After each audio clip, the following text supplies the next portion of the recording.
बिस्मिल्लाहिर्रहमानिर्रहीम। अस्सलाम वालेकुम। हार्वर्ड एकेडमी की तरफ से आपको खुश आमदीद कहते हैं। आप हमारा complete session about the elections act 2017 join कर सकते हैं थ्रू आवर वेबसाइट www.harvardacademy.com। और मज़ीद इंफॉर्मेशन के लिए आप हमें व्हाट्सएप या कॉल कर सकते हैं, नंबर यहाँ पे गिवन है। तो आज हम चलते हैं अपने नेक्स्ट सेशन की तरफ, जो कि इलेक्शन एक्ट 2017 का सेक्शन 26 से स्टार्ट करते हैं। सेक्शन 26 हमें बताता है कि प्रिलिमिनरी इलेक्टोरल रोल्स, यानी कि इलेक्टोरल रोल का मतलब है कि इलेक्शन में हिस्सा लेने वाले वोटर्स, या फिर इसके अलावा अलग से जो एक लिस्ट बनती है जो कैंडिडेट्स होते हैं, लेकिन यहाँ पे हम बात कर रहे हैं electoral rolls of the voters. Subsection 1 है subject to the superintendent's direction and control of the commission the registration officer. यहाँ पे सारी जिम्मेदारी जो इलेक्टोरल रोल शीट बनाने की वो किसकी है? रजिस्ट्रेशन ऑफिसर की, जो वोटर्स की एक लिस्ट हल्का बंदियों के साथ बनती है। Shall prepare the electoral rolls by including in the electoral rolls the names of every person entitled to be enrolled as a voter in the electoral area under this act. तो उसमें उसकी list में नाम शामिल किया जाएगा जो हिस्सा ले सकता है। कौन हिस्सा ले सकता है या किसका नाम इलेक्टोरल रोल में होना चाहिए, यहाँ पे वो भी तफसील है। A person shall be entitled to be enrolled as a voter in an electoral area if. कौन कौन सी उसकी कंडीशन हैं? सबसे पहले, is a citizen of Pakistan, वो पाकिस्तान का रहायशी है तो उसको इलेक्टोरल रोल में होना चाहिए। Is not less than 18 years of age, उसकी उम्र जो है 18 साल से कम नहीं है, तो ये दूसरी शर्त है। तीसरी, पोजेस नेशनल कार्ड, यानी कि उस पर पास CNIC होना चाहिए, शनाख्ती कार्ड होना चाहिए जो रजिस्टर्ड हो नादरा में। और जो at any time till the last day fixed for inviting claims, और जब लोगों से उनकी रिजर्वेशन रिप्रेजेंटेशन के क्लेम मांगे जाते हैं तब तक भी अगर वो उसका CNIC बन गया तो भी उसको लिस्ट में होना चाहिए।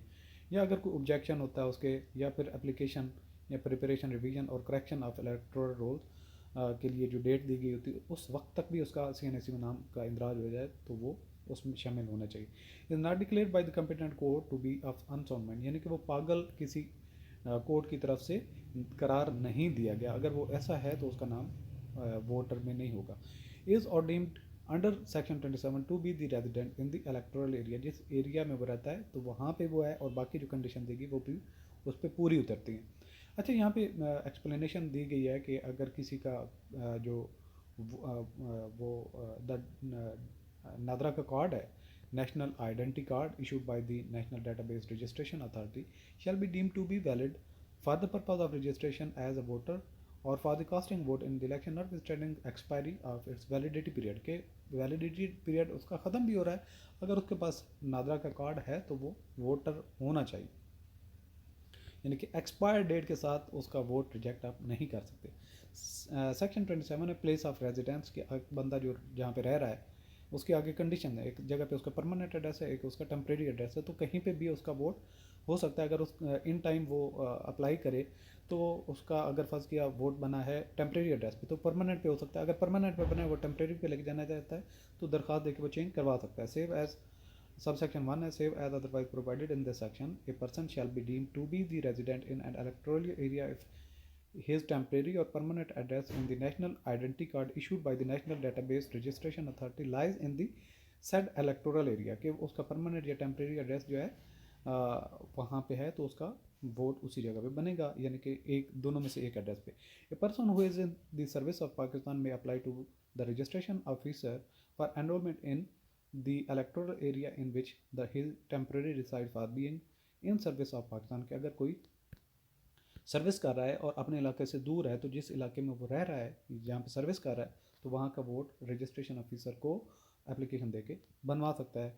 और इसी तरीके से जो रेजिडेंट है उसके स्पाउस है, उसके बीवी बच्चे जो हैं, उनका भी अगर कोई वोटर बनने के काबिल है, यानी कि उनकी इतनी एज है या बाकी कंडीशंस पूरी होती हैं तो उनका भी वोट उस इलाके का बनेगा जहाँ पे वो सर्विस कर रहा है। अच्छा, मज़ीद subsection 4, notwithstanding anything contained in this section or any other provision of this chapter, the registration of a voter at an address other than a permanent or temporary address mentioned in the national identity card shall remain valid till he applies for the transfer, कि अगर उसका address ना तो permanent था ना temporary था, लेकिन vote कहीं बन गया किसी और हल्के का, तो वो वैलिड रहेगा जब तक वो उसकी चेंज के लिए अप्लाई नहीं करता for the vote of modification और रिन्यूअल ऑफ नेशनल आईडी, या फिर उसका नया CNIC बनता है तब उसकी चेंजेस हो सकती हैं। In which case his vote shall be registered according to the temporary permanent address mentioned in the national identity card, provided that the subsection including preview shall stand omitted 31st December 2018। और लेकिन ये जो permanent और temporary address के अलावा का vote है ये वैलिड रहेगा 31 दिसंबर 2018, यानी कि जो डेट गुजर चुकी है। अब इसके बाद वो ये चीज़ भी वैलिड नहीं रहेगी। इसके बाद सेक्शन नंबर 28 के जो प्रिलिमिनरी इलेक्टोरल रोल बनेगी वो पब्लिकेशन किस तरह की जाएगी। तो preliminary electoral roll prepared under section 26 together with the notice inviting claims objection and application for correction if any. अगर जो प्रिलिमिनरी रोड जो लिस्ट एक अपडेट की गई थी, अगर उसमें किसी को ऑब्जेक्शन है, किसी ने चेंज करवाने या करेक्शन करवाने को गलत था, तो वो किया जा सकता है। If any with respect thereto shall be published and displayed by the registration officer for a period of not less than 30 days। के जो उसमें चेंज के लिए नोटिफिकेशन दिया जाएगा वो 30 दिन के लिए रजिस्ट्रेशन ऑफिसर उसको पब्लिश करेगा in such a manner and form as may be prescribe. लेकिन उसकी कमीशन बता देगा कि उसको पब्लिश आपने कैसे करना है, नोटिफाई कैसे करना है, कैसे उसको ओपन रखना है। सेक्शन नंबर 29 है अपॉइंटमेंट ऑफ रिवाइजिंग अथॉरिटीज़। अगर इलेक्टोरल रोल में कुछ रिवाइज करना है उसके लिए एक एरिया या एक से ज़्यादा के लिए रिवाइजिंग ऑफिसर या अथॉरिटीज़ अपॉइंट कर सकता है election commission. The commission shall appoint a revising authority for any electoral area और group of electoral areas for the purpose of receiving and deciding claims correction objections.